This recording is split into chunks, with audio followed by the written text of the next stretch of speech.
जीवन की लंबी घड़ियों को कैसे बताएं बाबा? अनूप,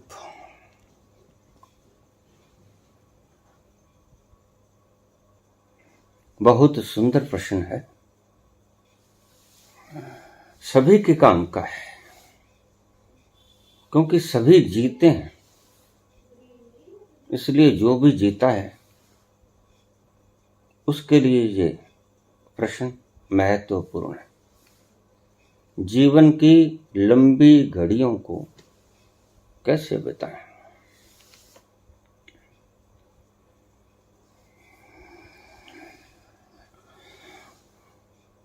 घड़ियां न लंबी होती हैं न छोटी होती हैं, इसको समझिएगा। जब तुम कहते हो कि जीवन बहुत लंबा है, तो एक बात साफ है कि तुम दुखी हो। और जब तुम कहते हो कि जीवन केरा बुध बुधा, अस मानस की जात, देखत ही छिप जाएगा ज्यों तारा प्रभात। जीवन का वजूद पानी के बुलबुले के समान। तो समझो कि ये जिस व्यक्ति ने कहा वह परम आनंद की घड़ियों में विराजमान है, उस परम शांति का आनंद ले रहा है वो व्यक्ति। लेकिन हम सिर्फ शब्दों को पकड़ लेते हैं, हम इनका कुछ और ही अर्थ कर देते हैं। जो कर सकते हैं वो कर देते हैं, और हम यही जानते हैं, इसलिए हम यही अर्थ कर देते हैं। जीवन की लंबी घड़ियों को कैसे बिताएं? जीवन न छोटा है न लंबा है। वक्त अगर पास नहीं होता तो एक बात को आप ध्यान में रख लेना, वक्त अगर पास नहीं होता तो तुम दुखी हो। वक्त का अगर पता नहीं चलता तो तुम सुखी हो।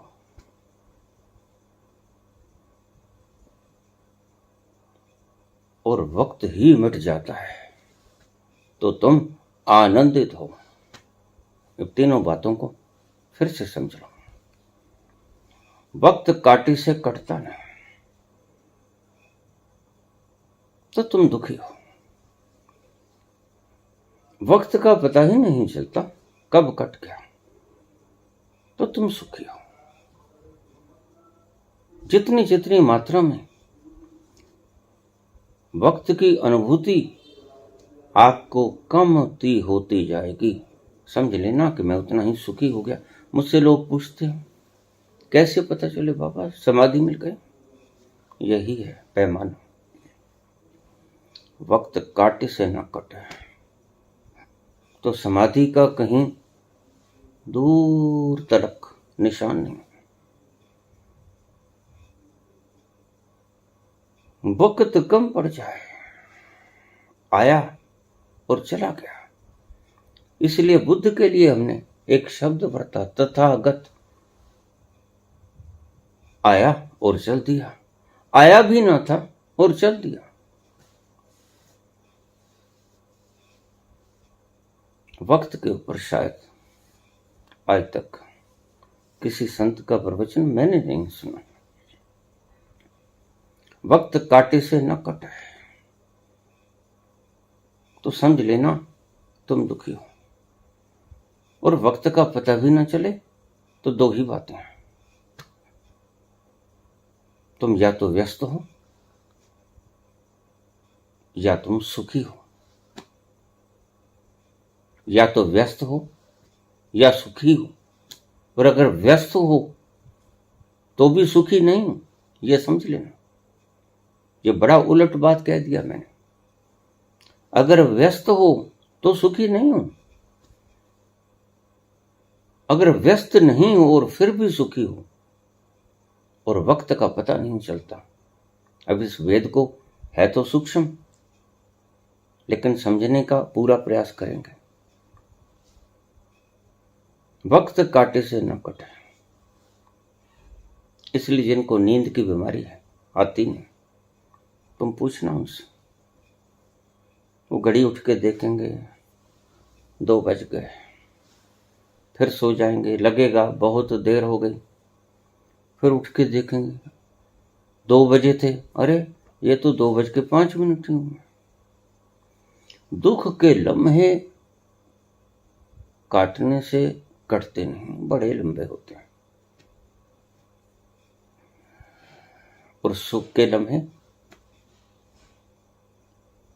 ऐसे कटते हैं जैसे अभी आए भी न थे और कट गए। और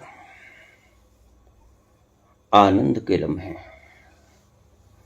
का तो तुम्हें पता ही नहीं होता वो कब आए, और जाते तो है ही। यही फर्क है, सुख आता है चला जाता है, दुख आता है चला जाता है, आनंद आता है कभी जाता है। पॉइंट ऑफ नो रिटर्न, जब तुम आनंद के उस तल तक पहुंच गए जहां आनंद है वास्तव में, उसके बाद तुम्हारे लिए वक्त मिट जाएगा और फिर तुम ना सुखी होगे ना तुम दुखी हो। बस एक बार आनंद की घड़ी आ जाए। इसलिए मैं बार बार आपसे कहता हूं, किसी तरह भी इस जीवन में उस आनंद की एक झलक देख लो। यद्यपि आप मानते हो कि हमने बहुत बार आनंद की झलकें देखी हैं, वो आनंद की झलकें थी नहीं। अंतरंग घड़ियों में आप क्षणिक आनंद का अनुभव करते हो ऐसा लगता है, लेकिन प्रतीत ही होता है मात्र, होती नहीं। अगर संभोग की घड़ियां क्षणिक आनंद आपको दे पाती तो वो घड़ियां सतोरी की घड़ियां बन जाती, लेकिन ऐसा नहीं होता है। इसलिए जिन लोगों ने कहा कि वासना के चरम ऊंचाई पर पहुंचकर उस परमात्मा की झलक मिलती है, वो गलत कहते हैं। परमात्मा की झलक अगर एक बार मिल जाए तो कौन पगला होगा जो दूसरी बार फिर उसी अनुभव में जाएगा? नहीं जाएगा।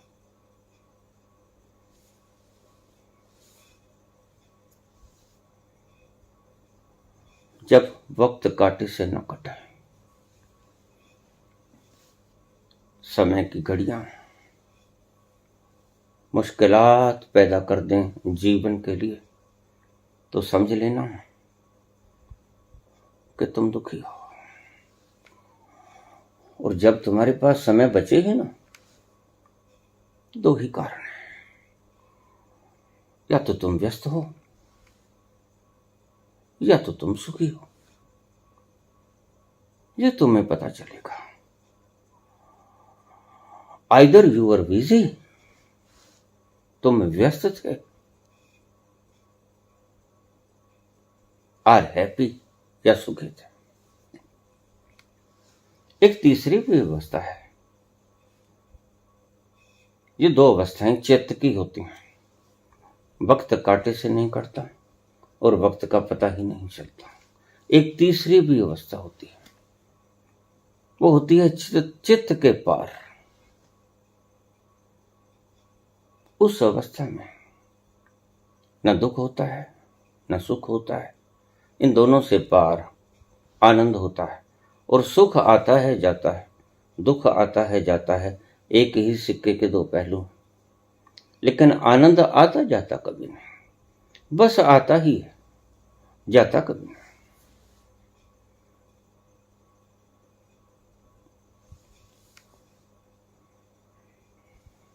और दूसरी पहचान आपको बता दूं कि जिस घड़ी में आप जल्दबाजी में होते हो, धैर्यहीन अवस्था में होते हो, उस घड़ी में आप दुखी होते हो। जब आप धैर्य की अवस्था में होते हो, थोड़े ठहरे ठहरे होते हो, इतनी जल्दबाजी नहीं होती, तब आप सुखी होते हो। और जब आप ठहर ही जाते हो, मूवमेंट नाम की कुछ भी बाकी नहीं रहती, तो आप आनंदित होते हो। इसलिए कबीर ने कहा, जब आवे संतोख धन, सब धन दूर समान। संतोष तीसरी घड़ी, जब वक्त ही मिट जाता है। न वक्त की घड़ियां लंबी होती हैं, न वक्त की घड़ियां छोटी होती हैं। वक्त ही मिट जाता है, टाइमलेसनेस।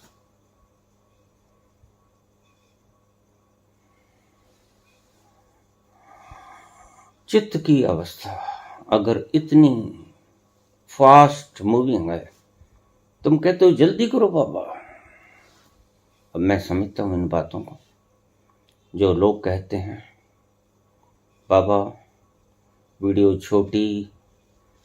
छोटी, एक्सट्रैक्ट पिला दो, मैं समझता हूं,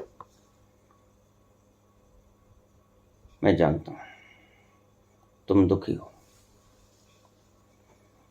इसका और कोई अर्थ नहीं। और जब तुम कहते हो कि चलेगा बाबा, थोड़ा प्रवचन लंबा किया करो, 2-3 घंटे 4 घंटे का प्रवचन किया करो, तो भी मैं समझ जाता हूं ठहरा हुआ इंसान। बिना ठहरे इतना लंबा प्रवचन सुना ही नहीं जा सकता, इसलिए मैं इतने लंबे प्रवचन देता हूं। आपके धैर्य की कसौटी है मेरे प्रवचन। अगर इसको जैसे तैसे सुनोगे भी और अनमने से भाव से सुनोगे, आपको लुत्फ नहीं आएगा। अगर बनावटी सुनोगे कि बाबा ने कहा पूरी सुनने, तो सुन तो लोगे, लेकिन सुनोगे नहीं, गुण नहीं पाओगे। तो उससे तो जितना तुम्हें प्रवचन आनंदित करे, बस उतना ही सुन लेना। आनंद लक्ष्य है, आनंद लक्ष्य है।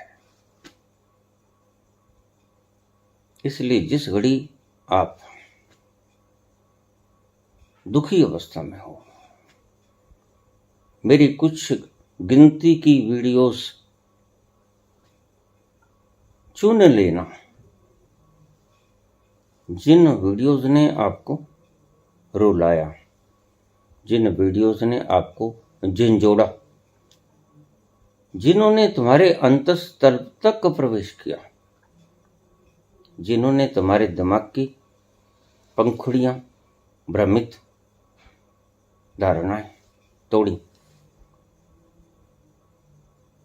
और तुम सहजता से उससे सुन सकते हो, उनको एक तरफ रख लेना प्लेलिस्ट में। जब भी ऐसी घड़ियां आए तो आप उनको सुनना, फिर से सुनना। अगर उनके बहाव में आपको आनंद आया, और देखिए सभी की अलग अलग, जो मैं बोला, सभी की रुचियां अलग अलग होंगी। सभी अपने लिए 5, 7, 10 वीडियोस जो खंगालेंगे, वो सबकी अलग अलग होंगे। किसी का इंटरेस्ट किसी चीज में, किसी का इंटरेस्ट किसी चीज में, जो तुम्हें भाता है, जो वीडियो तुम्हारे मन के अनुरूप मिली, इसलिए आप कमेंट्स में पाओगे। एक कमेंट आता है, वाह वाह क्या बात है, और दूसरा कहता है, अरे क्या भूखा है।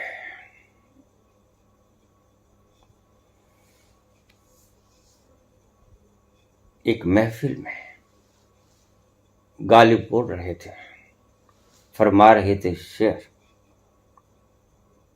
बड़ा लुत्फ देने वाला था। तो राजा बोलता, वाह गालिब, क्या शेर, क्या अल्फाज। और दूसरा बोला, वाह मुल्ला, क्या शेर भूंका है। दो कमेंट्स अलग हैं, रुचियां अलग हैं। कमेंट्स तो, शब्द तो दोनों के वही हैं, उसके लिए भी, लेकिन उसको जचता नहीं, और उसको इतना जचता है कि आंतरिक तह तक चला जाता है। कुछ मनोस्थितियां भी निर्भर करती हैं। जिस क्षण में आपने सुना, उस क्षण में आपको बहुत बढ़िया लगेगा। दूसरा उसी क्षण में किसी और परिस्थिति में बैठा था तो उसको अच्छा नहीं लगेगा। बहुत कुछ निर्भर करता है। तो आप कुछ ऐसी वीडियोस चुन लेना जिन्हें तुम्हें झंझोड़ा हो, तिला शादी हो, दुख हरण किया हो, वक्त का पता ही ना चला हो, वो फिर से सुनना। जब ऐसी विकट घड़ियां कांटे से न कटें तो फिर तुम उन वीडियोस को सुन लेना जो तुम्हारे भीतर किसी क्षण में उतर गई थी, जिनके लिए तुमने डिमांड की थी, बाबा लंबे प्रवचन किया करो। इसका मतलब वो तुम्हारे काम की है। और जिन वीडियोस पे तुमने कहा कि ये क्या अंट शंट बोल दिया, उनको मत सुनना, वो तुम्हारे काम की हैं भी नहीं।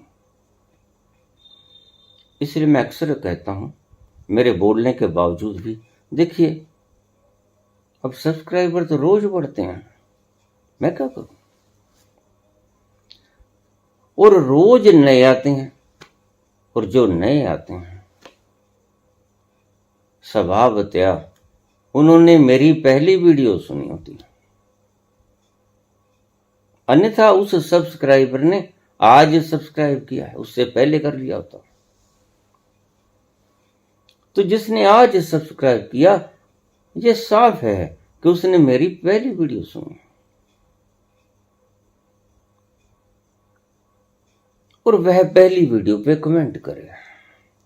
उसे पता ही नहीं कि गंगा का बहाव कहां तक चला गया। तुम आज उतरे जिस गंगा में, पहले की गंगा तो समुद्र के भीतर विलीन हो गई। वो जब बोले गए थे शब्द, तब तुम थे ही नहीं। तुम आज आए हो, और तुम आज की वीडियो सुनकर मात्र कमेंट कर रहे हो। थोड़ा रुको, सभी वीडियोस को सुनो, फिर कोई प्रश्न उठे तो प्रश्न करो।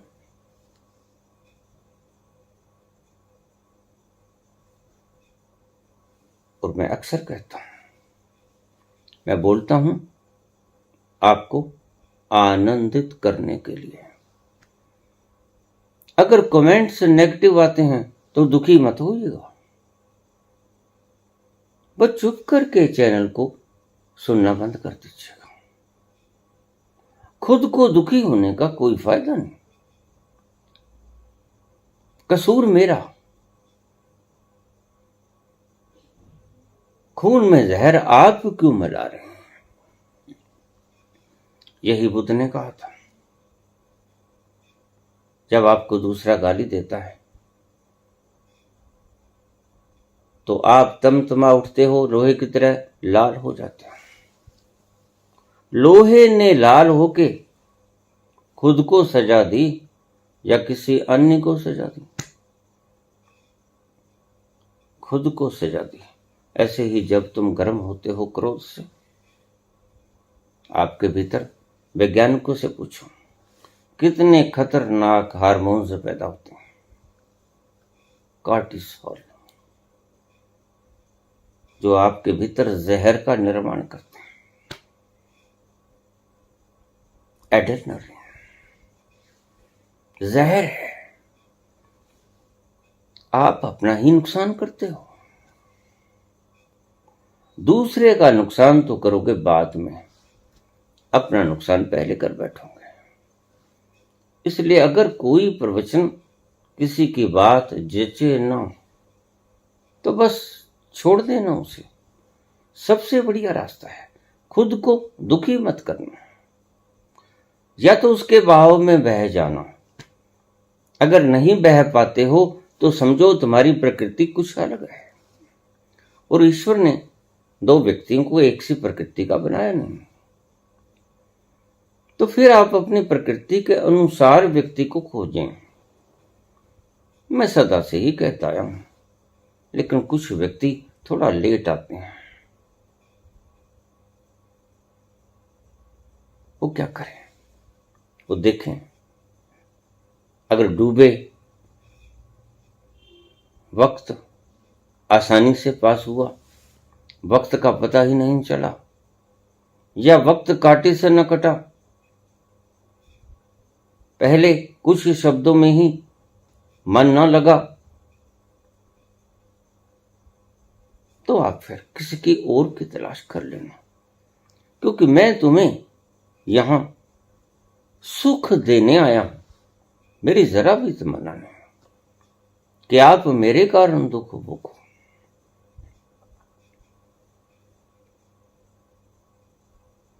मेरे कारण दुख भोगो तो तुम्हारे हाथ में ही है। मुझे सुनना बंद कर दो। ये मेरे हाथ में नहीं, क्योंकि मुझे सुन के तो बहुत से लोग आनंद भी मानते हैं, उनके लिए धोखा होगा। आपको आनंद नहीं आता, आपको खुशी नहीं मिलती, तो ये समस्या आपकी है और इसका निदान आपके हाथ में बड़ा सुलभ है। सुनना बंद कर दो। प्रतिक्रिया करने की आवश्यकता ही खत्म हो जाएगी और जिनको आनंद मिला, भीतर गए,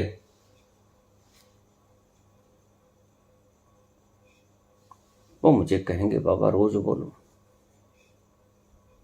रोज बोलो। हम इंतजार करते हैं। लोग 4 बजे बैठ जाते हैं, बाबा कब आएगी वीडियो? मैं इंतजार में बैठा हूं।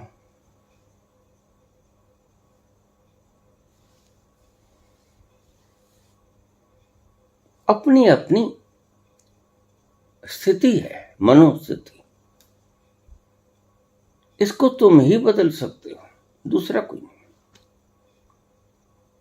मैंने अपनी बायोग्राफी में बहुत कुछ बोला और मैं सदा से ही कहता रहा हूं कि जो मैंने बोला वो मैंने देखा और मैंने बोला। आपके लिए बोला ऐसा नहीं, मैंने मात्र बोला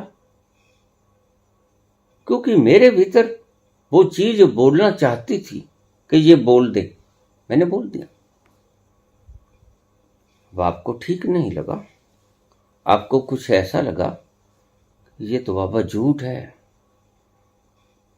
ये तो बाबा गप है, ये तो गपोड़ है, हाउ इट इज पॉसिबल।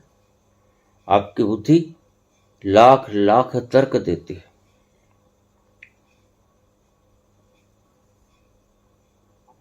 तो इस पर मेरा कोई जिम्मा नहीं। मैंने अपना अनुभव बोला, आप उस पर विश्वास न करो, ये तो आपके बस में है ना। मेरा बोलना मेरे बस में है, आपका सुनना आपके बस में है। अगर मैंने बोल दिया और आपने सुन लिया तो आप मानो मत, बस यही उसका उपाय। आपको कौन बाध्य करता है? मैं कोई हिटलर तानाशाह थोड़ी हूं जो आपसे कहूं कि मेरे विचार मानो। नहीं, मैं कहता हूं मैंने बताया कि मैंने ऐसा देखा। आप कृपा करके शांत रहिए। जो काम की चीज हो वो पकड़ लीजिए, जो काम की चीज नहीं आपके वो छोड़ दीजिए। भरा पड़ा है संसार ज्ञानदाताओं से। जो जो आपको ठीक लगे हंस की तरह वो चुग लेना, बाकी छोड़ देना। इसी में समझदारी। जो हंस की तरह ठीक लगे चुग लेना, जो ठीक ना लगे व्यर्थ लगे वो छोड़ देना। जो मेरा अनुभव मैंने बोला, बजाय इसके कि मुझे दोष दो, तुम चुग क्यों नहीं लेते वो बात जो कि तुम्हारे काम की। तुम अपनी शक्ति का भाव बहिर्मुखी क्यों करते हो? लेकिन शुरू से आदत है, तुम्हारे संस्कार बन गए, शक्ति को बहिर्मुखी करने के संस्कार बन गए। इसलिए तुम जल्दी ही कोई शब्द सुनते हो, जल्दी ही उसकी प्रतिक्रिया कर देते हो।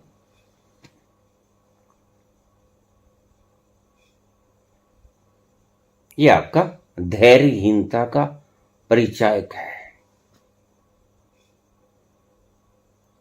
जितना जल्दी जल्दी जल्दी में तुम और मानवता होती जाएगी, और मानवता आज बहुत जल्दी में हो गई है। इसलिए कोई वक्त था जब हम स्टेशन पर 3-3 घंटे गाड़ी का इंतजार करते थे।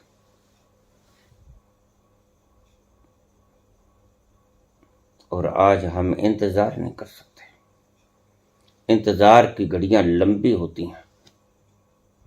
जो घड़ियां कांटे से न कटें वो दुख की होती हैं। अब आप समझ लेना कि इंतजार की घड़ियां, लोग तो कहते हैं जो मजा प्यार की घड़ियों में है वो मजा ही नहीं, मजा तो इंतजार की घड़ियों में है। वो या तो शायर होंगे या पागल होंगे। इंतजार की घड़ियां सदा ही दुख देती हैं, लंबी होती हैं। और जो घड़ियां आपके लिए लंबी हों, जो आपको दुख देती हैं, वो सदा ही आपके लिए ठीक नहीं।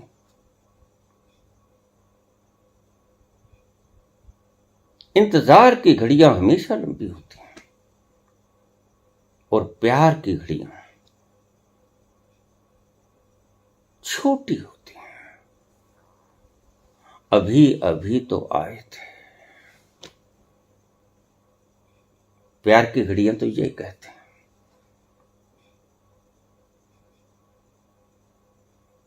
ये रात थोड़ी सी और लंबी कर दे।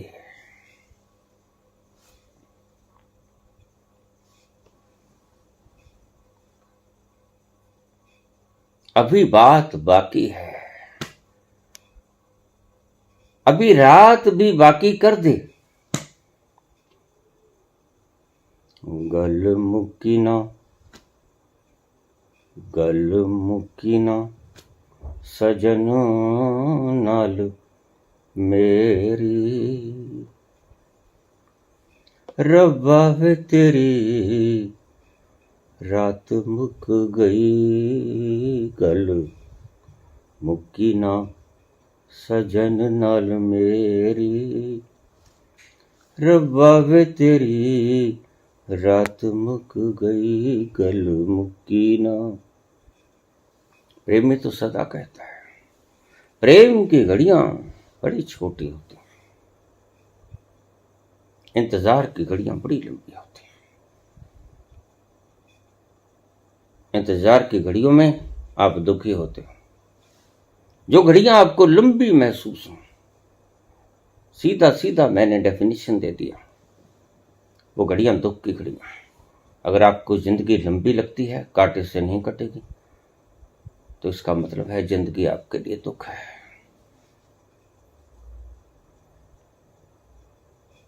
ये जिंदगी का पता ही ना चले।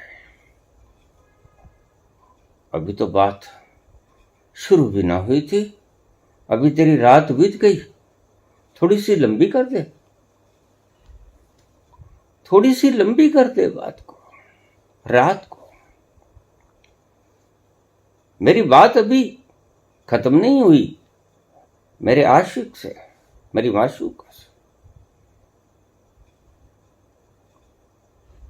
और तूने तो भोर का तारा छिपाना शुरू कर दिया। ऐसा मत कर।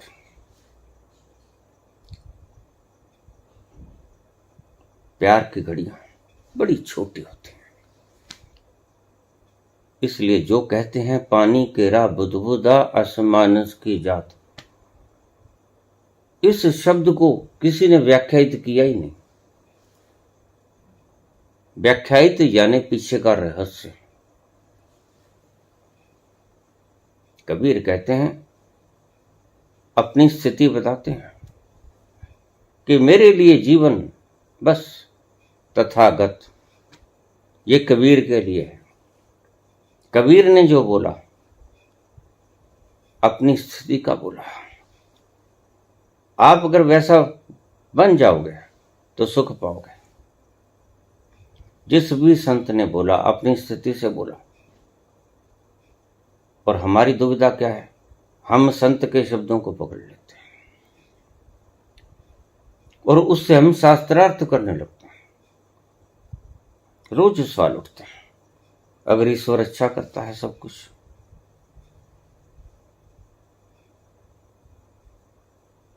तो कत्लो गारत, ये बलात्कार, हिंसा, ये मारकाट, ये क्यों?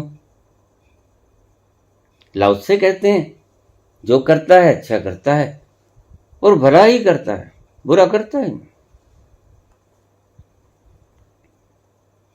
अब ये अनुभव लाओत्से का है, तुम्हारा है नहीं।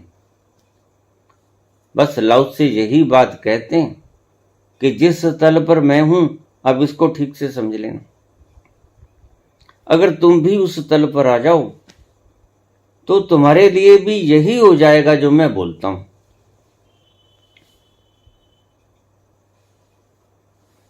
तुम्हारे लिए भी जो करता है अच्छा करता है और हृदय से मानोगे, खोपड़ी से नहीं मानोगे। खोपड़ी से माना तो फिर शिकायत भी आएगी, क्योंकि खोपड़ी के दो पहलू होते हैं, सुख और साथ में दुख। अगर मानोगे जो करता है अच्छा करता है तो एक बार मान लोगे और तुम्हारी वासनाओं के मुताबिक हुआ तो कहोगे ईश्वर अच्छा करता है, और थोड़ा सा तुम्हारी वासनाओं के विपरीत हुआ तो आप कहोगे ईश्वर न्यायकारी नहीं, तूने न्याय ही नहीं किया परमात्मा, तूने बहुत अन्याय किया, तूने ठीक नहीं किया। ये शिकायत हो गई। लेकिन लाओत्से कहते हैं कि जो करता है ईश्वर करता है, अच्छा ही करता है, भले के लिए करता है। लेकिन आगे लाओत्से बोलते नहीं। लाओत्से को ये पता नहीं कि आप उसकी बात को मान लोगे। लाओत्से नहीं जानते इस बात को। लाओत्से सिर्फ अपनी स्थिति को कहते हैं।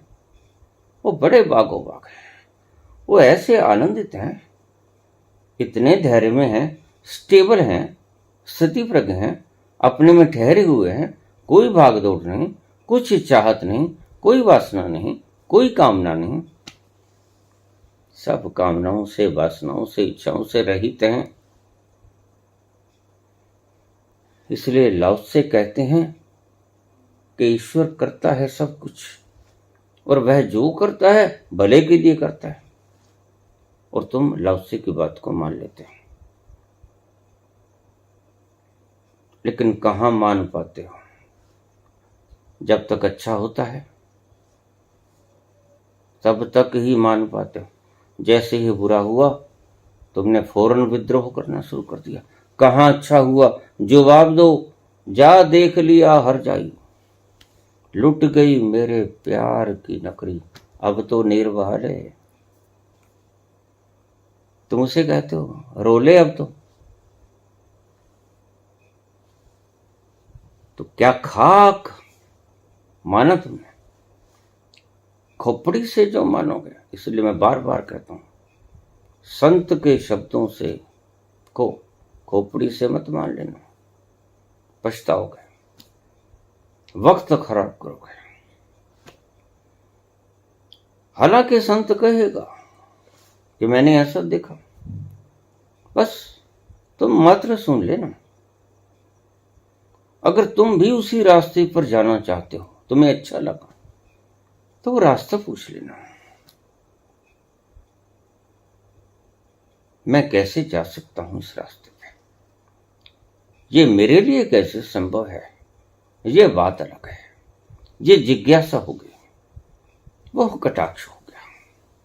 जब कहते हो कि नहीं, वो कुछ नहीं करता है, हम बदलेंगे अपनी जिंदगी को, हम हैं अपनी जिंदगी के विधाता। और मैंने अक्सर बहुत पागल लोग देखे, और वो जो चरम ऊंचाइयों पे खड़े हो जाते हैं जाके, सिकंदर कहते हैं देखो मैं जीत गया ना, देखो मैं जीत गया हूं, अस्तु लाश है, मैंने तुम्हारा सिद्धांत, तुम्हारी भीतर की दर्शना को समाप्त कर दिया। तुम कहते थे उसकी इच्छा के बिना नहीं होता, मैंने अपनी इच्छा से करके दिखा दिया, मैंने अपने बाहुबल से करके दिखा दिया, क्या खाक दिखा दिया।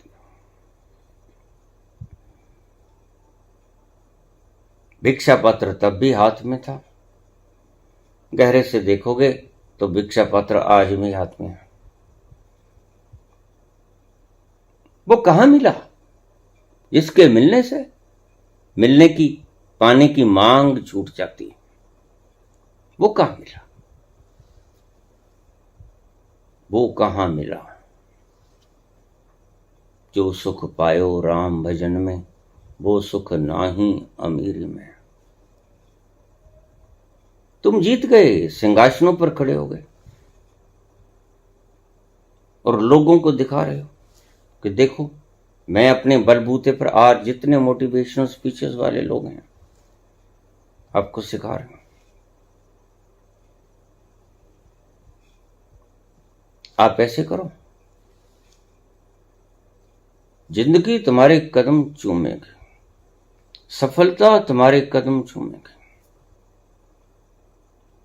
और फिर इस बात से बड़े अंधविश्वास पैदा होते हैं, और अंधविश्वास इतना बढ़ते हैं कि फिर आ जाते हैं कि नीम के दरख्त को रामनवमी के दिन जो हाथ लगा देगा वह दिनों में अरबपति हो जाएगा। और अरबपति कौन नहीं होना चाहता?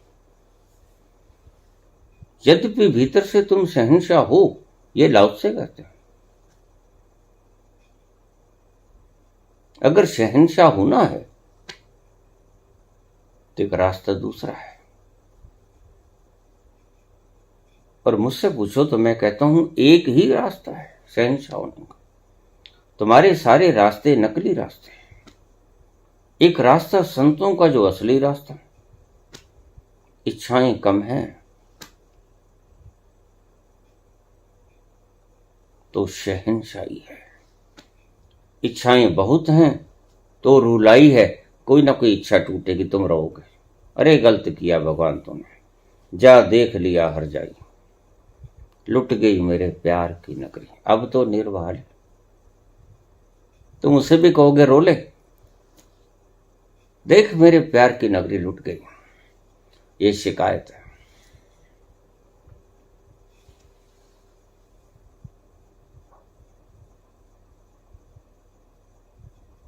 शहंशाह होने का एक ही रास्ता है।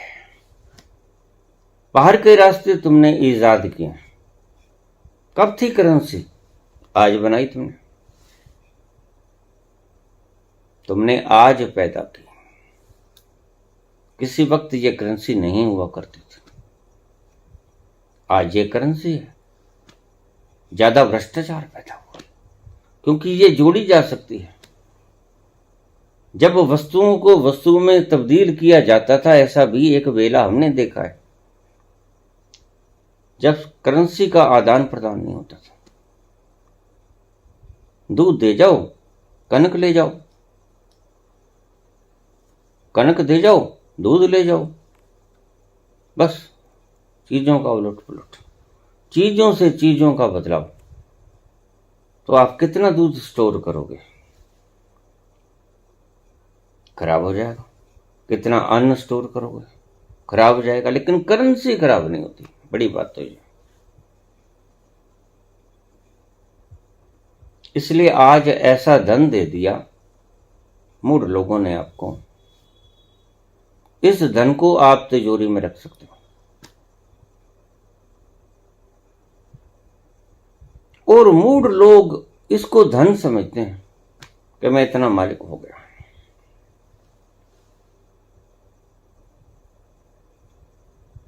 यह गलत रास्ता है, क्योंकि जो मृत्यु तुमसे छीन ले, जो मृत्यु तुमको निधन कर दे, इसलिए जो व्यक्ति मर जाता है हम क्या कहते हैं, निधन हो गया, इसका सारा धन यहीं रहेगा, बेकार हो गया, इसके लिए इसका निधन हो गया। इसके धन धन थे नहीं, आज पता चला।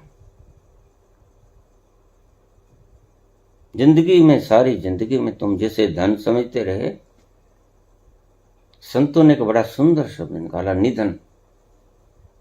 इसके लिए धन जो एकत्रित किया था, जब पदवी इकट्ठी की थी, जो पदवी इकट्ठी की थी,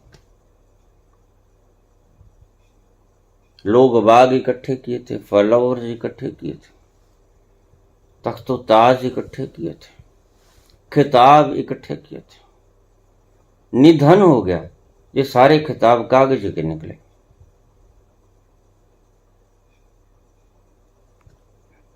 ये डिग्रियां कागज की निकली।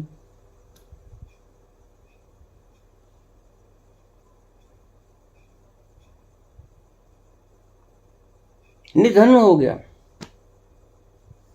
संत जानता है कि ये धन है ही नहीं, अभी जानता है। और तुम्हारे समाज के अनुसार उसे जरूरत के मुताबिक धन उपार्जन करना होता है, करता है, लेकिन वो जानता है कि यह आदान प्रदान का एक ढंग मात्र है, यह धन नहीं है।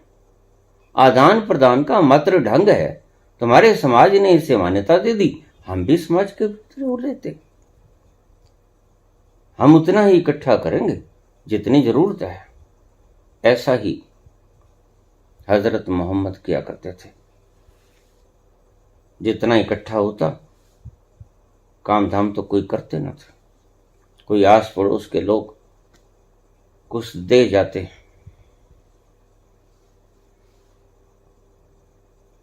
बाल बच्चे खा लेते, पेट भर जाता, और शाम को कहते, फातिमा जो बच गया वो बाहर दिया, अभी सूरज ढला नहीं, और सब बांट दिया जाता।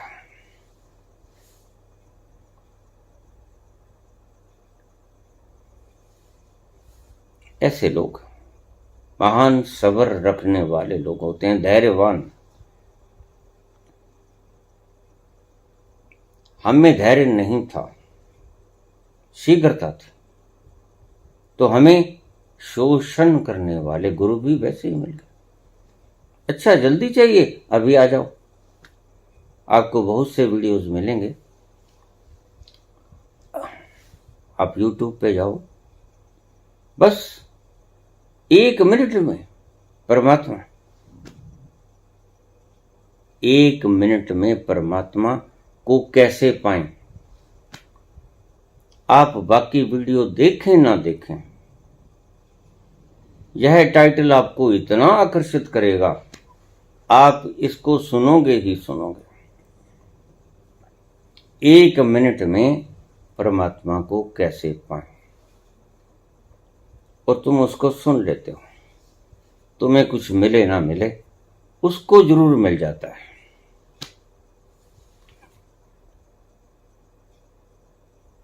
यही उसने चाहा था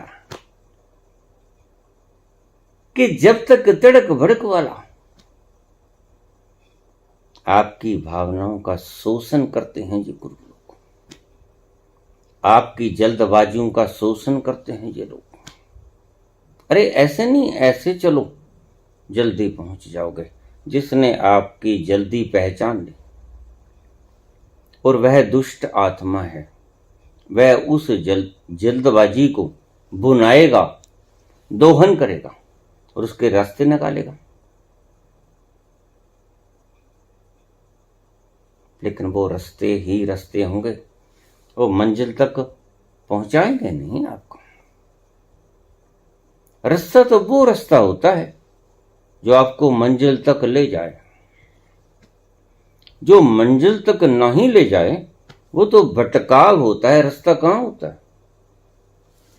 रास्ता नहीं होता। तुम कह देते हो उसे रास्ता है। इसलिए बाबा नानक ने कहा,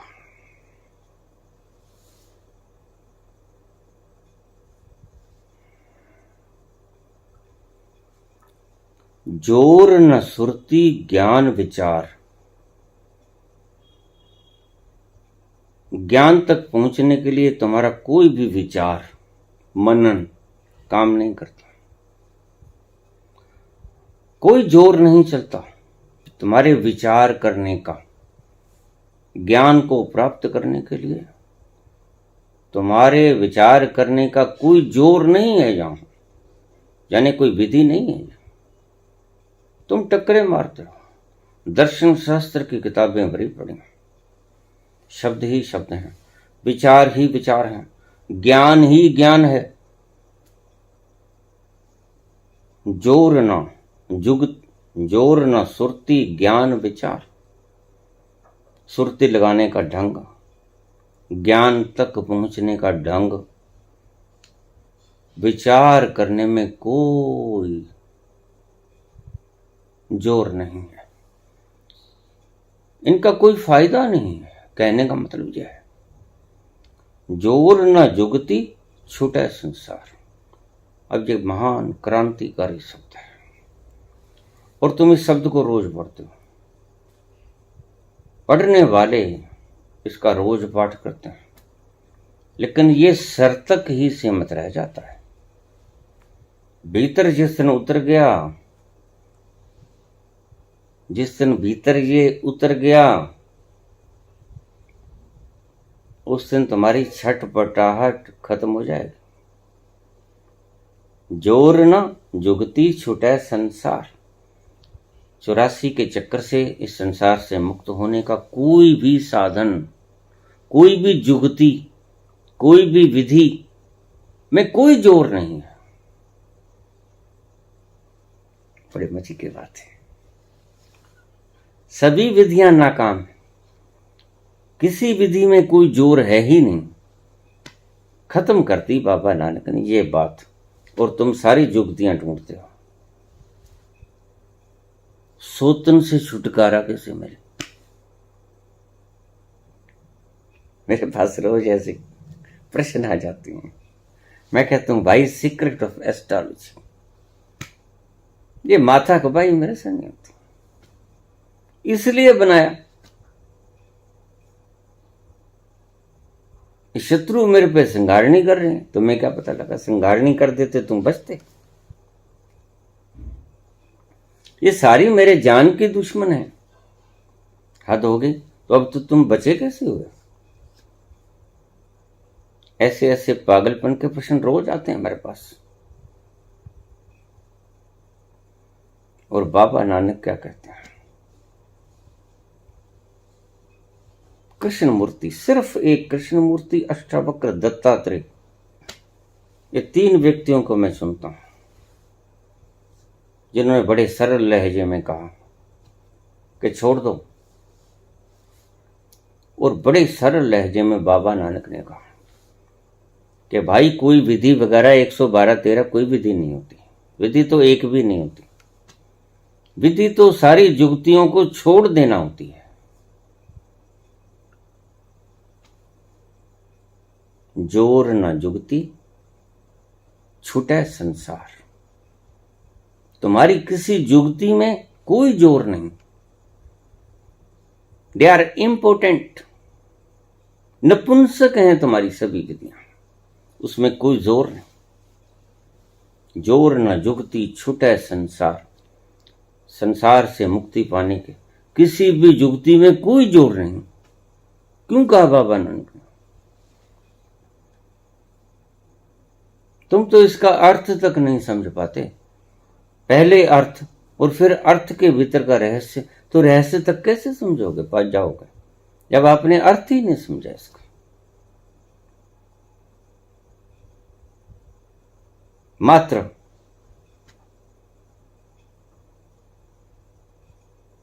एक ही व्यक्ति मैंने देखे जिन्होंने सीधे सीधे व्याख्यायित किया, वो थे जिद्दू कृष्णमूर्ति। पाथलेस पाथ, वो मंजिल जिसका कोई रास्ता ही नहीं। तुम्हें समझाने के ढंग हैं, अगर तुम किसी तरह समझ जाओ।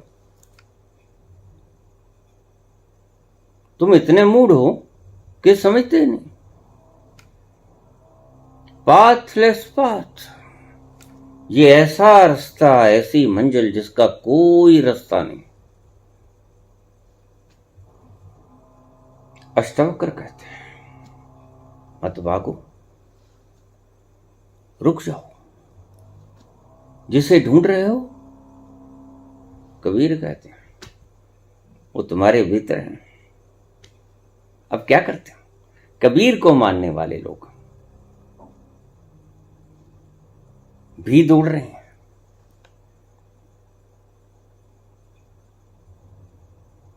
सभी अवतारों को, पीरों को, पैगंबरों को, गुरुओं को मानने वाले लोग सभी दौड़ रहे हैं, अलंकृत होना चाहते हैं। दिल्ली से कोई जमींदार मेरे पास आया। मैंने कहा पहली बार दिल्ली गए थे, क्या देखा? कहता वहां घमासान मचा हुआ था, पता नहीं क्या हो गया था, और मैं जल्दी से भागा, और अब तक तो दिल्ली खाली हो गई होगी। अरे दिल्ली खाली हो गई होगी, क्या हुआ? कोई खबर तो आई नहीं, कोई बम ब्लास्ट नहीं हुआ, कुछ ऐसी घटना नहीं हुई जो भाग रहे हैं लोग? कहता हाँ, सभी भागे जा रहे हैं, सभी भागे जा रहे हैं, और इतनी तेज गति से भागे जा रहे हैं, पा पा पू पू पू पू पा पा, एक दूसरे से जल्दी निकलने की चेष्टा में। अब तक तो दिल्ली खाली हो गई होगी। ठीक कहा उसने,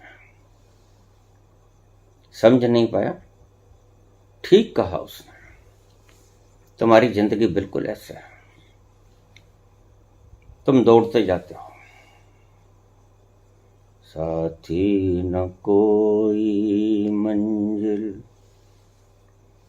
दिया है, न कोई महफिल, चला मुझे लेके ऐ दिल, न जाने कहाँ, साथी न कोई मंजिल। क्या है मंजिल तुम्हारी? क्यों भाग रहे हो? थोड़ा दम लेके बैठ जाओ।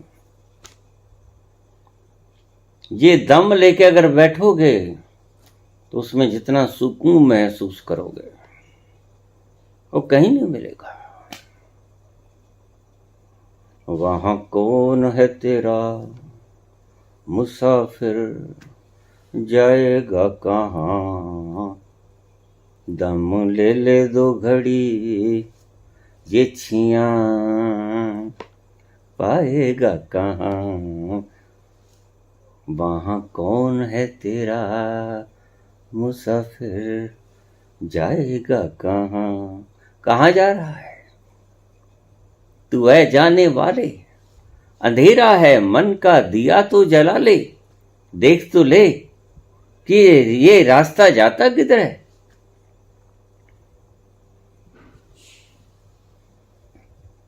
अफसोस,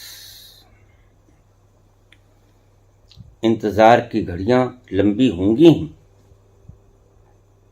क्योंकि तुम इतनी जल्दी में हो,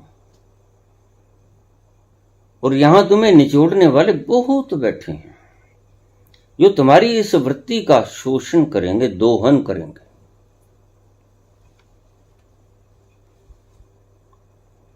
और तुम गलती से भी ठहर नहीं पाते। इसलिए आज अमेरिका में 60% लोग रात को सोने के लिए दवाओं का इस्तेमाल करते हैं। रात को भी ठहर नहीं पाते हैं, जबकि परमात्मा ने रात ठहरने के लिए बनाई थी। दौड़ लिए, बहुत दौड़ लिए, रात हो गई, छोड़ो काम धाम। लोग देर रात आयोजन करते हैं पार्टीज का, लक्ष्य ही भूल गए। और जब व्यक्ति लक्ष्यहीन हो जाता है तो समझो एक तरह का पागल होता है। लक्ष्यहीन हो जाना पागल हो जाना है। तुम्हें पता ही नहीं कहां जा रहे हो।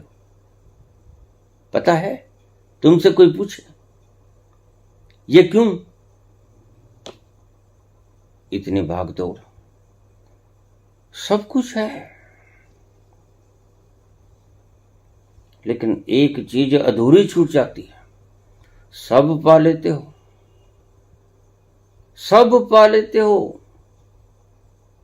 और पाते हो रे ये क्या कचरा इकट्ठा किए, इससे तो ना मिला जो मेरी जरूरत थी। कुछ बाकी खाली रह गया, भीतर कुछ मांग रहा है,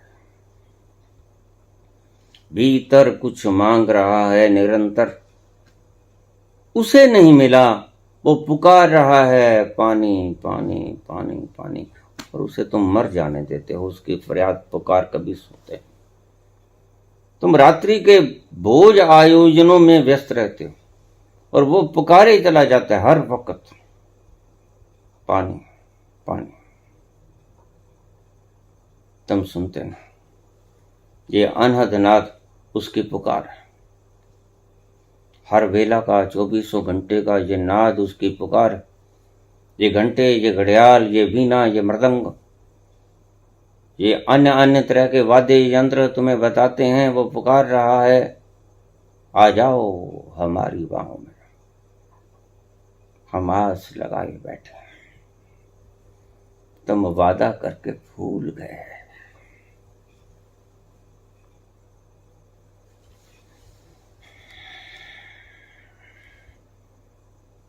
कुछ नहीं पाते आखिर में। लेकिन जो बात आपको अंत में पता चलता है, बुद्ध को समय रहते पता चल जाता है। 29 वर्ष की आयु में बुद्ध घर छोड़ देते हैं, और वो घर नहीं छोड़ते, वो महल छोड़ देते हैं। हर प्रकार की तुम्हारी सुख सुविधाएं जिन्हें पाने के लिए तुम लालाई तो दौड़ रहे हो, भाग रहे हो, दिल्ली की भीड़ की तरह, पागलों की भीड़ की तरह दौड़े जा रहे हो।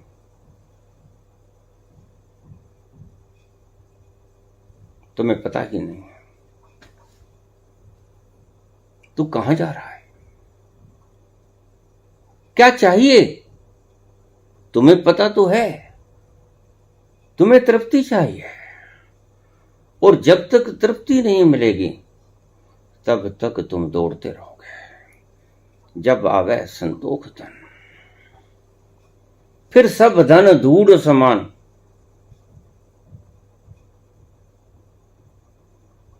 धूल के समान हो जाएंगे, लोष्ठवत। लेकिन अभी तो तुम्हें लोष्ठ में भी हीरे मोती नजर आते हैं। बस थोड़ी सी चपरासी की सरकारी नौकरी मिल जाए, फिर सुखी हो जाएंगे। और वो मिल जाती है, फिर तुम कहते हो थोड़ा सा और तरक्की हो जाए, क्लर्क बन जाए, फिर अकाउंटेंट बन जाए। लेकिन तमन्ना कहां भरती है। इच्छाएं बहुत हैं तो रुलाई है, तुम रोते ही रहते हो। इच्छाएं तो टूटेंगी, कभी कोई टूटेगी, कभी कोई टूटेगी। रोग है, इच्छाएं कम है तो शहनशाही है। चलो कुछ देर आराम मिलेगा, रात सुकून से गुजरेगी, उनका क्या होगा जो रात में भी सो नहीं पाते? इंसोमनिया की बीमारी, ये इंसोमनिया की बीमारी नहीं है, क्षमा करना। साइकोलॉजिस्ट इसका वेद नहीं समझ पाए। कितने बड़े सिगमंड फ्रायड हो गए हों, उन्हें पता ही नहीं कि आदमी की सबसे बड़ी तकलीफ उसकी नींद है। अगर एक व्यक्ति की नींद न छीनी जाए तो उसकी सोच भी आप नहीं छीन सकते। अगर किसी व्यक्ति की सोच छीननी हो तो उसकी नींद छीन लेना। इसलिए चाइना में पुराने राजे क्या करते थे? खूंखार अपराधी को मारते नहीं थे, खूंखार अपराधी को सोने नहीं देते थे। उसके ऊपर 8-10 लोग लगातार प्रहरी रहते थे, ड्यूटीज बदल जाती थी। सोने नहीं देना है इसको, रोटी मांगे दे दो, पानी मांगे दे दो, लेकिन सोने नहीं देना है। That is the basic need of your life. इसे सोने नहीं देना है। और जिसकी नींद गई, आज तो बड़े लोग हैं जो कहते बस 2 घंटे नींद पर्याप्त है, वो तुम्हें पागल बना के छोड़ेंगे। इन मूर्खों की बातों में मत आ जाना। 8 घंटे की नींद पर्याप्त नींद है। पर्याप्त कहता हूं मैं। तुम्हारे रोग हो जाता है, तुम तुरंत इलाज करवाते हो। तुम्हारी नींद खो जाती है, तुम इलाज नहीं कर पाते, जबकि सबसे बड़ा रोग ही ये है। तुम्हारी सभ्यता ने, तुम्हारी गलत परंपराओं ने तुम्हारी नींद छीन ली। बस बच्चा पेट में होता है 24 घंटे सोता है, बाहर आ जाता है 22 घंटे सोता है, फिर उसकी नींद घटती जाती है जैसे जैसे वो सियाना होता जाता है। और एक दिन ऐसा आता है, बहुत से लोग मुझे कहते हैं बाबा नींद नहीं आती, सबसे बड़ा रोग है। खर्राटे मार के सो। अब आगे जो भी हो अंजाम देखा जाएगा। खुदा तराश लिया और बंदगी कर ली। हम तो सोने चले और ऐसा सोना कि बस अब सुबह नहीं उठूंगा। मैं जब भी आपको बहुत बार कहा, मैं रात को जब सोता हूं मैं अपने सारे काम धाम सुबह के ऊपर नहीं छोड़ता। जो दस्तक वगैरह कराने मेरे से अभी करा लो भाई, सुबह तो मैं नहीं उठूंगा पक्का। और जब पक्का सोच लेता हूं तो इतनी गहरी नींद आती है। ये नींद का एक फॉर्मूला है। पक्का मर गए, बस क्या करना है? कुछ नहीं करना, कहीं जाना नहीं, कहीं आना नहीं, कुछ करना नहीं, तो नींद ऐसी आएगी घोड़े बेच के आएगी, जैसे घोड़े बेच के सोते हो। और अगर तुम पर्याप्त नींद ले लिए तो जन्नत उसी नींद में है। तुम कम से कम 8 घंटे तो विश्राम लिए।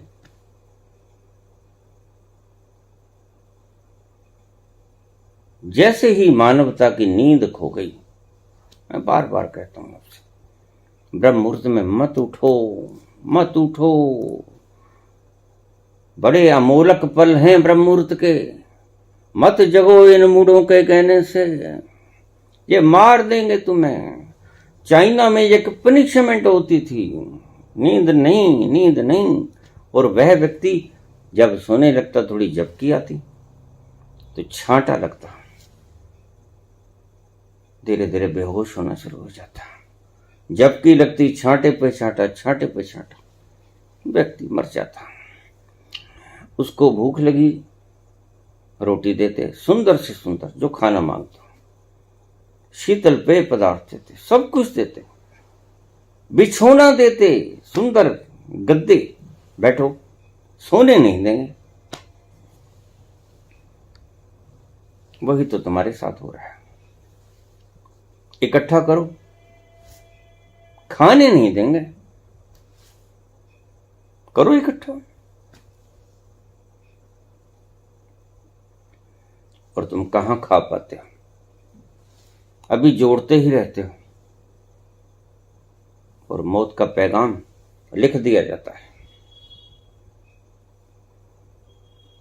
अगर किसी व्यक्ति से उसका चैन छीनना, उसकी नींद छीन लेना, इससे बड़ा कोई चैन छीनने का रास्ता नहीं। चैन यानी परमात्मा, सुकून। प्रकृति ने तुम्हारे लिए बड़े अद्भुत सिद्धांत पैदा किए थे, वो तुम्हारी बेसिक नीड को जानता है, वो बड़ी समझदार है। तुमने प्रकृति के विपरीत जाना शुरू किया। एल्बर्ट आइंस्टीन 4 साल तक बोल नहीं पाया। मां बाप को फिक्र हुआ क्या होगा, अचानक बोले। मां बाप को बड़ी खुशी हुई। 12 वर्ष की उम्र में उन्होंने खोज कर ली थी और तुम्हारे 12 वर्ष के बच्चे भागवत गीता का उपदेश सुनते हैं, भागवत सप्ताह का। तुम्हारे बच्चे 12, 15, 20 साल की उम्र में, और जैसे जैसे बूढ़े हो जाते हैं वैसे वैसे तो उनको उसका रोग हो जाता है, तलब उठती हैं। जब तक सप्ताह का पाठ न खुलवाया जाए साल में एक बार, तब तक उनको चैन नहीं आता। तुम्हारे बच्चे तुम साथ लेके जाते हो एक किश्तीनुमा बाबाओं के पास, और वो हाथ की सफाई दिखा के उनको ये दिखाते हैं। तुम्हें नहीं पता तुम अपने बच्चों को किस नर्क में ले जा रहे हो, और जो आज कुछ घटित हो रहा है उसके कारण तुम हो, मात्र तुम हो।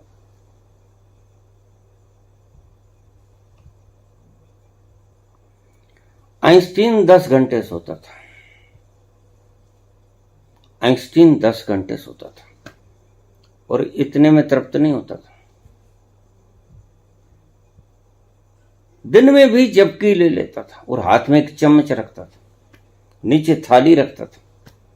अगर गलती से झपकी आ जाए, झपकी तो 1 मिनट की ही बहुत होती है, आपको पता नहीं।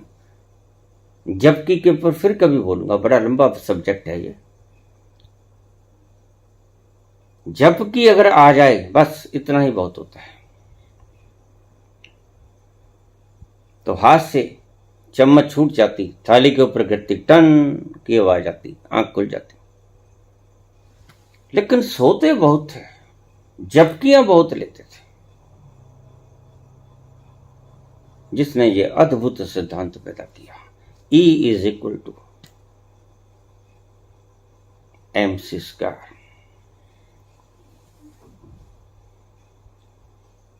कुल द्रव्यमान, उस वस्तु का भार, c², velocity of light, light की गति 1,86,000 माइल्स पर सेकंड, उसको गुणित कर दिया जाए तो उसका द्रव्यमान निकल जाएगा। अब सारी दुनिया परेशान थी, और अगर यह सिद्धांत की खोज न की होती आइंस्टीन ने, तो एटम बम आज बनाना होता। इसी सिद्धांत के आधार के ऊपर एटम बम बना दिया गया। क्षण के लाखवें हिस्से में हिरोशिमा, नागासाकी, 100 मंजिला इमारतें धराशायी हो गई, पिघल गई, वाष्पीभूत हो गई, पता ही नहीं चला कहां गई। तुम कहते हो। वहां खड़े हुए एक वैज्ञानिक ने, जैसे ही यह प्रयोग किया गया प्रथम बार 1945 में ही किया गया, और 1945 में ही एटम बम बना के गिरा दिया गया जापान। 1945 में ही इसका एक्सपेरिमेंट किया गया प्रथम बार। और एक्सपेरिमेंट करके जिस वक्त एक्सपेरिमेंट हुआ तो देखा उसने 100 मंजिली इमारतें वाष्प बन गईं। अद्भुत दृश्य। देखकर वो व्यक्ति गीता के ये शब्द बोला, मैं मृत्यु हूं, मैं साक्षात मृत्यु हूं, मैं हड़प लेता हूं सब कुछ, मैं शिव स्वरूप हूं, मैं प्रलय कर देता हूं। ये शब्द उसको याद आए, भगवान कृष्ण के ये शब्द, मैं शिव हूं, मैं हड़प लेता हूं, तुम्हें पता भी नहीं चलता। लोग कहते हैं प्रलय आएगी, कैसे आएगी, पता ही नहीं। ये एटम बम बताता है प्रलय कैसे आएगी। तुम्हारी सारी दुनिया पलक झपकते ही इतने एटम बम बना लिए गए हैं, दुनिया 9 बार वाष्पीभूत हो जाएगी, और बस वाष्पीभूत तो एक ही बार होगी, फिर चलाने वाला बचेगा कौन? आइंस्टीन से किसी ने पूछ लिया कि Einstein, how the 4th world war will be क्वायर्ड,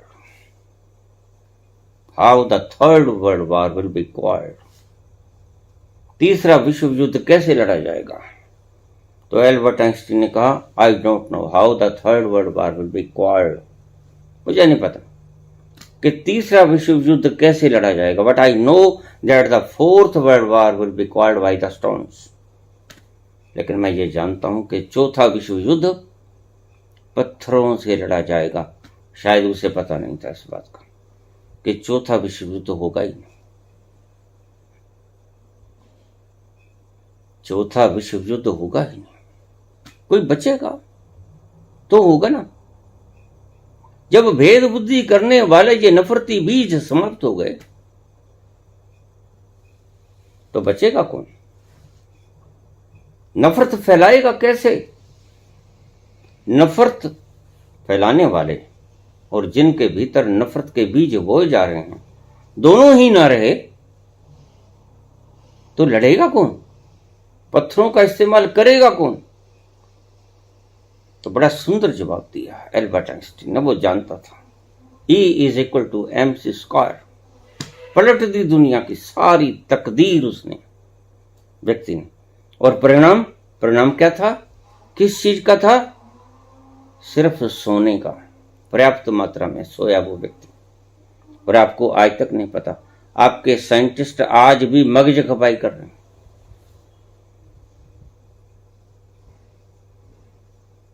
बड़ा मस्त आदमी था। एल्बर्ट आइंस्टीन की एक कथा आपसे बता दूं। जा रहे थे अपने घर को, एक टैक्सी कर लिए थे,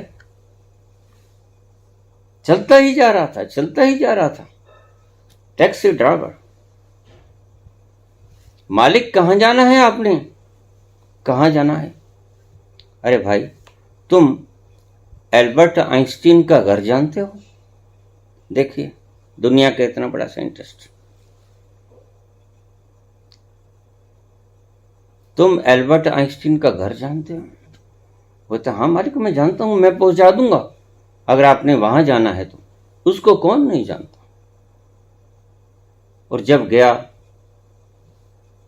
तो उसे सुकून आया कि हाँ, ये मेरा घर है। भूल ही गया मेरा घर कौन सी गली में है। सभी लोग जानते थे। गाड़ी में सफर कर रहा है ये व्यक्ति,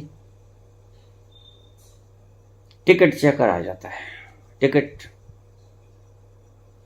जेब में हाथ डालता है, खीसे में हाथ डालता है, पैंट में हाथ डालता है। अरे टिकट कहाँ गई? पर्स खोलता है, टिकट नहीं मिलती। लगेज खोलता है, टैची खोलता है, नहीं मिलती। हाथ हो गई, कहाँ गई? क्या आसमान खा गया, धरती निकल गई? आसपास देखता है, पसीना आ जाता है। टिकट चेक कर कहता है, महाराज आप कृपा कीजिए, मैं जानता हूं आप इतने ईमानदार हैं, आपने टिकट लिया ही होगा, मिसप्लेस हो गई, कोई बात नहीं, आपसे टिकट नहीं पूछी जाएगी, आप आराम से बैठ जाओ। अगली सीट पे चला गया। लेकिन थोड़ी देर में वापस आके क्या देखता है कि एल्बर्ट आइंस्टीन अभी टिकट को फरोल रहे हैं, खंगाल रहे हैं, टिकट नहीं मिल रही। हद हो गई।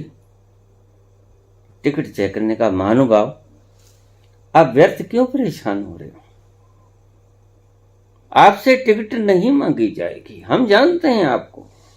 You are Albert Einstein.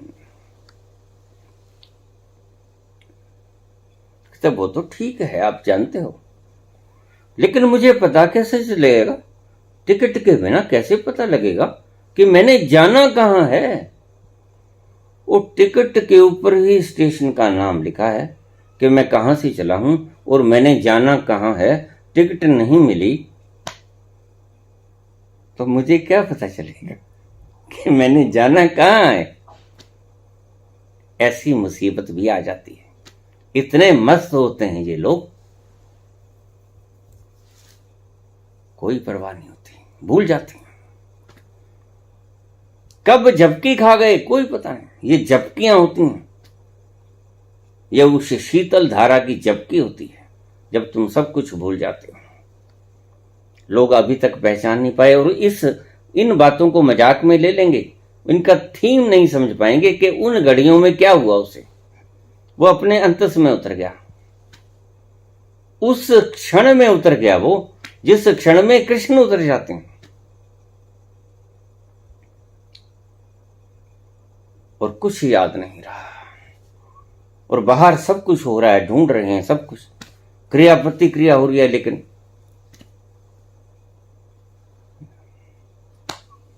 लेसनेस। वो गए, उनका कोई पता नहीं। उस घड़ी एल्बर्ट आइंस्टीन में ये हुआ, ये शायद खोज कभी हो ना पाए। लेकिन उन क्षणों में जब जब भूले, एल्बर्ट आइंस्टीन सैर करने के आदी थे, शाम को सैर करके आके बैठ जाते, अपनी छड़ी रखते कॉर्नर में और सो जाते। उस दिन देखा नौकर ने 10 बज गए, मालिक सोए नहीं।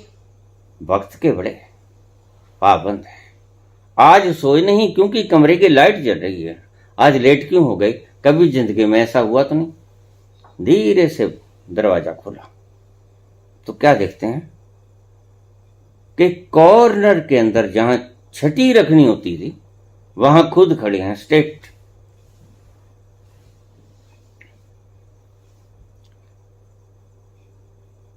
एल्बर्ट आइंस्टीन उस कॉर्नर के अंदर चिपके पड़े खड़े हैं और देखा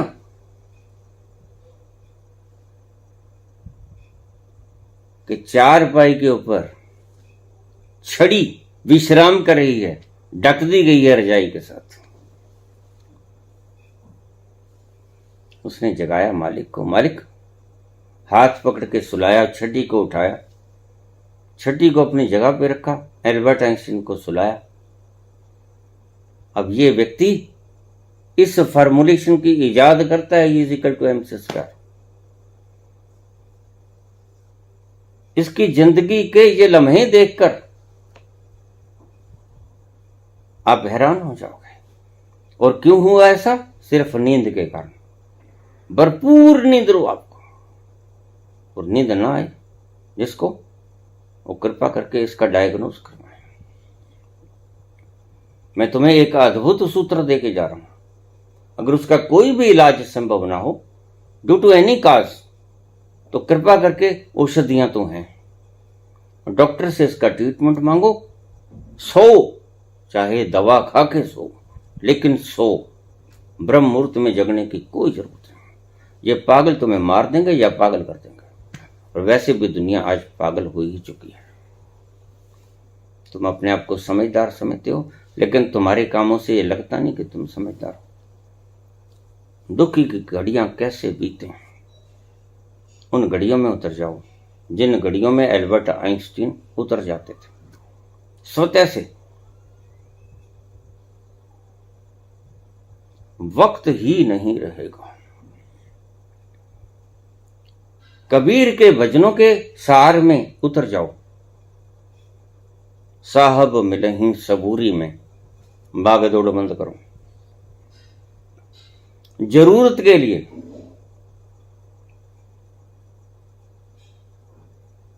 कमाओ। सभी संतों ने कहा, एक बड़ा अपूर्व अद्भुत शब्द हमने माना कहां, क्या? अपरिग्रह, कुछ इकट्ठा न करो। और आज धज्जियां उड़ा देंगे महावीर की और पतंजलि की। जितना अपरिग्रह आज व्यक्ति ने किया है अपनी खोपड़ी के अंदर, और खोपड़ी से बाहर संसार के अंदर, संदूकों के अंदर, बैंकों के अंदर, जमीन जायदाद के कागजात, जो आपने जितना इकट्ठा किया है, आपने धज्जियां उड़ा दी। यम नियम आसन प्राणायाम प्रत्याहार धारणा ध्यान समाधि पतंजलि की, जो यम के पहले ही सूत्र में कहता है, यत सत्य अहिंसा अस्ते ब्रह्मचर्य अपरिग्रह। और यही कहते हैं महावीर, अपरिग्रह। जोड़ो मत भाई, जरूरत है, भूख लगी है, मांग लो, लेकिन तुम आज ऐसा करोगे तो मूर्ख कहलाओगे। थोड़ा सा जरूरत के मुताबिक। समाज ऐसा आ गया, कल को कुछ जिम्मेदारियां भी हैं, वो निभानी है, लेकिन पागल मत बनो। दौड़ पागलों की तरह मत दौड़ो, सहजता से चलो, ताकि तुम्हारा जीवन दौड़ ही ना बन जाए।